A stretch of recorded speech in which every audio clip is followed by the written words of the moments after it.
Electric device అయినా ఖచ్చితంగా పాడయ్యే అవకాశం ఉంటుంది అని చెప్పి చాలా మంది భయపడుతుంటారు. ఇది అపోహన లేకపోతే ఖచ్చితంగా నిజమే ఇది ఎఫెక్ట్ అయ్యే అవకాశం ఉంటుందా? వాస్తవమే. అది ఇక్కడ ఏంటంటే మనకు ఉరుములు మెరుపులు వచ్చినప్పుడు మనకు పవర్ ఫ్లక్చుయేషన్స్ ఉంటాయి. దానిలో మనకి కరెంటు హై వోల్టేజ్ రావడం కానీ, డబుల్ ఫేజ్ రావడం కానీ, 2 ఫేజ్లు రావడం వల్ల మనకు ఏదైనా ఎలక్ట్రిక్ ఐటమ్స్ అనేది డ్యామేజ్ రావడం జరుగుతుంది. అంటే మనకు అవి దాంట్లో ఎలక్ట్రిక్ కాంపోనెంట్స్ పాడవడం, స్పేర్ పార్ట్స్ పోవడం. టీవీస్ అయితేనేమో ప్యానల్లో బోర్డ్స్ పోవడం, ప్యానల్ పోవడం. ఇప్పుడు ఏసీస్ అయితే మదర్ బోర్డ్స్ ఉంటాయి, రిఫ్రిజిరేటర్లో మదర్ బోర్డ్స్ ఉంటాయి. ఆ పవర్ అనేది ఆన్ ఉంటుంది కాబట్టి డైరెక్ట్గా పవర్ డబుల్ ఫేస్ వెళ్ళడం వల్ల మనకు అవి బోర్డులు కాలిపోవడం చేయడం జరుగుతుంది. అట్లా అంటే ఖచ్చితంగా ప్రతి డివైస్ కి ఏదైతే స్టెబిలైజర్ అనేది మనకి ప్రతి ఒక్కరు వింటూ ఉంటాం. ఖచ్చితంగా పెట్టుకోవాల్సిన అవసరం ఎంతైనా ఉందా? స్టెబిలైజర్ అనేది జస్ట్ ఓల్డేజ్ ఫ్లక్చుయేషన్స్కి పనిచేస్తుంది. కాకపోతే ఇట్లా మనకు ఉరుములు మెరుపులు వచ్చినప్పుడు అదేం పనిచేయదు. మనం పవర్ ఆఫ్ చేసుకోవడం 100% బెటర్. ఇప్పుడు మన ఫ్లక్చుయేషన్స్, మన ఉరుములు మెరుపులు వచ్చిన ఫ్లక్చుయేషన్స్ అయితే కరెంట్ రావడం, వెంటనే పోవడం, ఎక్కువ రావడం అటువంటిప్పుడు ఏం చేసుకోండి, పవర్ ఆఫ్ చేసేసుకోండి. మన ఏసీస్ కానీ, టీవీ కానీ ప్లగ్ తీసేయడం కానీ, స్విచ్ ఆఫ్ చేసుకోవడం కానీ పెట్టుకుంటే అది మనకు మొత్తం కంప్లీట్గా పర్ఫెక్ట్గా మనకి ఇబ్బంది కాకుండా ఉంటుంది. రిఫ్రిజిరేటర్స్కి సంబంధించి బ్లాస్ట్ కాకుండా ఉండాలి అని అనుకునే ప్రజలకి మీరు ఏం చెప్పాలనుకుంటున్నారు? వాల్ నుంచి ఎంత దూరంలో పెడితే ఇలాంటి ఇన్సిడెంట్ కావు అని చెప్పాలనుకుంటున్నారు? వచ్చేసి బ్యాగ్స్ మన వాల్ నుంచి మినిమం 6 ఇంచెస్ అన్న మినిమం గ్యాప్ ఉండాలి. రౌండ్ కూడా మనకు ఎయిర్ సర్క్యులేటెడ్ ఉండాలి. ఇప్పుడు ఏంటంటే ఇంతకుముందు మనకు వెనకకి జాలి అనేది వస్తుంది, ఇప్పుడు జాలి అనేది రావట్లేదు. ఇన్బిల్ట్గా దీంట్లోనే బాడీలోనే మనకు కండెన్సర్ అనేది ఇన్బిల్ట్ చేస్తున్నారు. అప్పుడు ఏమైతే సైడ్ బాడీ కానీ ఇక్కడ కానీ ఇది అంతా హీట్ అవుతుంది. అదే ఎయిర్ సర్క్యులేషన్ కాకపోతే మనకు లోపల కూలింగ్ ఎఫెక్ట్ పోతుంది, ప్లస్ కరెంట్ బిల్ ఎక్కువ వస్తుంది, దానివల్ల ప్రాబ్లమ్స్ ఉంటాయి. కాబట్టి సర్క్యులేషన్ మెయిన్ ఏంటంటే ఎయిర్ సర్క్యులేషన్ ప్లేస్లో పెట్టుకోవడం 100% సురక్షితంగా ఉంటుంది. చాలా మందిని మేము అప్పుడప్పుడు అబ్జర్వ్ చేస్తూ ఉంటాము. చాలా మంది నుంచి వచ్చిన కామెంట్స్ ఉన్నాయి.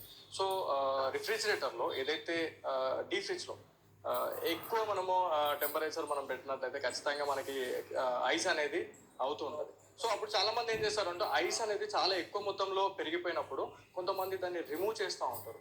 సో అది కరెక్టేనంటారా? అదే సింగిల్లో వచ్చేసి లోపల ఫ్రీజర్ బాక్స్ ఉంటుంది, దాంట్లో వచ్చేసి ఓవర్ ఐస్ అయ్యి ఇట్లా గడ్డలు కట్టినప్పుడు మామూలుగా ఇంట్లో ఏం చేస్తారంటే దాన్ని చాకుతో కానీ స్క్రూడ్రైవర్తో కానీ రిమూవ్ చేస్తారు. అలా చేయడం వల్ల ఏమవుతుందంటే ఫ్రీజర్ బాక్స్ డ్యామేజ్ అయిపోయి అది గ్యాస్ వెళ్ళిపోతుంటుంది. మనకు 4-5 వేలు ఖర్చు వస్తుంది, మనం మంచిగా ఉన్న ఫ్రిడ్జ్ని ఖరాబ్ చేసుకున్నట్టు. అలాంటప్పుడు ఏం చేయాలంటే రిఫ్రిజిరేటర్ కంప్లీట్గా ఆఫ్ చేసేయాలా. ఇది ఐస్ అంతా మొత్తం మెల్ట్ అయినాక హ్యాండ్ చేయితో వెళ్తే తీసేయాలి. అంతేగాని వెళ్ళట్లేదు కానీ గట్టిగా పట్టుకుంది కానీ నైఫ్ కానీ స్క్రూ డ్రైవర్ కానీ ఇట్లా పెట్టి చాలా మంది మీరు అన్నట్టు సుత్తితో కొట్టినట్టు కావచ్చు, ఒక స్క్రూ డ్రైవర్ పెట్టేసి దాన్ని కొట్టడము చేయడం వల్ల అది తొందరగా రిమూవ్ అవుతుంది. కాకపోతే ఆ ఎఫెక్ట్ అనేది ఖచ్చితంగా ఫ్యూచర్ లో ఉండబోతుంది అంటారా? ఖచ్చితంగా ఇమీడియట్ గా డ్యామేజ్ అయిపోతుంది. అది అట్లా మనం చేసినప్పుడు దీంట్లో కూలింగ్ బాక్స్ ఉంటుంది కదా, డ్యామేజ్ అయిపోయి మనకు మళ్ళీ అది రిపేర్ వెళ్తుంది. మట్టిగా మనం 4,000 రూపాయలు ఖర్చు పెట్టుకోవాల్సి వస్తుంది.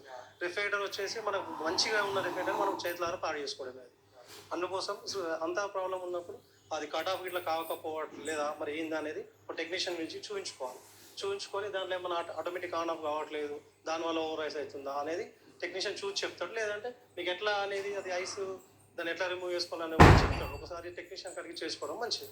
మనము సొంత తెలివితోని మనం ఏం చేస్తాం, అది స్విచ్ ఆఫ్ చేసేసి ఐస్ బాగుంది కానీ స్క్రూ డ్రైవర్ పెట్టడం, నైఫ్ పెట్టడం, దానివల్ల ఏమిటంటే బాక్స్ డ్యామేజ్ అయిపోతుంది. ఉల్టా మనకు అది 3-4 వేల రూపాయలు ఖర్చు తప్ప ఏం లేదు. ఉల్టా ఫ్రిడ్జ్ పాడు చేసుకోవడం తప్ప అయితే ఏం లేదు.